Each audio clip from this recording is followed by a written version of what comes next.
Witness, umamin na si Mayor Kapil ang protektor ng pugo sa Purak. Ating abangan ang buong detalye, pero bago ang lahat, kung bago ka pa lang sa channel na ito ay huwag kalimutang mag-subscribe para updated ka sa maiinit na news trends. Ang mayor ng Purak, Pampanga ay inaakusahan bilang tagapagtanggol ng illegal na pogo operations sa kanyang bayan.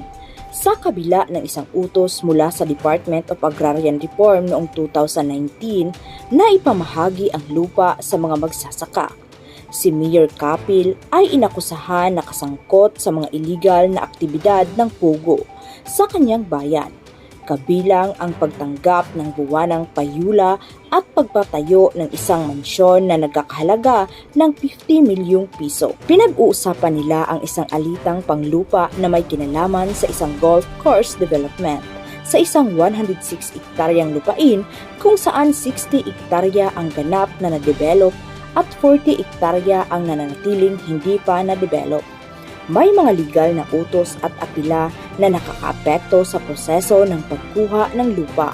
Sa Purak, Pampanga, isang bayan na kilala sa kanyang pamana ng agrikultura at kanayunan, ang mayor ay nahuhulog sa isang balumbon ng kontrobersiya at mga akusasyon na nagdudulot ng anino sa kanyang pamumuno at nagbubukas ng mga katanungan tungkol sa kanyang integridad at dedikasyon sa komunidad. Sa gitna ng mga akusasyong ito ay ang sinasabing pakikilahok ng mayor sa illegal na mga aktibidad ng Philippine Offshore Gaming Operator o POGO na nag-ugat sa loob ng mga hangganan ng bayan. Sa kabila ng isang mahalagang direktiba mula sa Department of Agrarian Reform o DAR noong 2019, ang utos na ito na naglalayong pantay-pantay na ipamahagi ang lupa sa mga lokal na magsasaka ay sumisimbolo ng pag-asa para sa napapanatiling agrikultura at kapangyarihang pang-ekonomiya ng mga tao sa kanayunan. Ngunit ang mga kamakailang revelation ay nagmumungkahi ng isang matinding kaibahan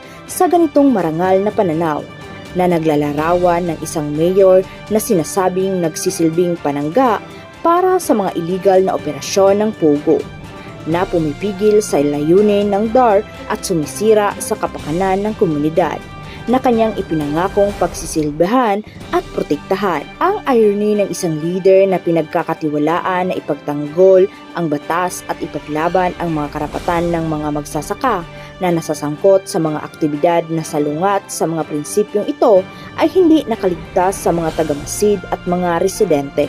Habang ang mga akusasyon ay lumalawak sa kredibilidad ng mayor at pananaw ng publiko, isang tiyak na pakiramdam ng kawalang katiyakan at pagkabahala ang umuukit sa bayan, kung saan ang mga stakeholder at humihiling ng mga sagot at pananagutan.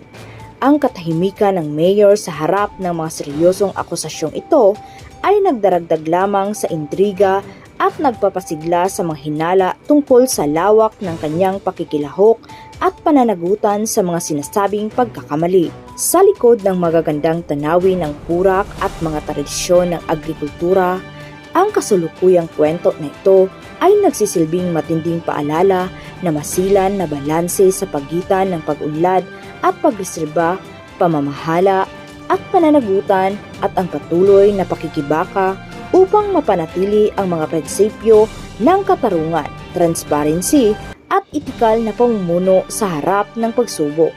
Ang bayan ay naghihintay na may pag-asa sa tugon ng mayor, umaasa para sa kaliwanagan, wakas at isang muling pagtitiwala sa pamumuno ng kanilang komunidad. Ano ang masasabi nyo tungkol rito? Magkomento lamang sa baba at huwag kalimutang mag-subscribe para updated ka sa maiinit na news trends. Maraming salamat sa panunood.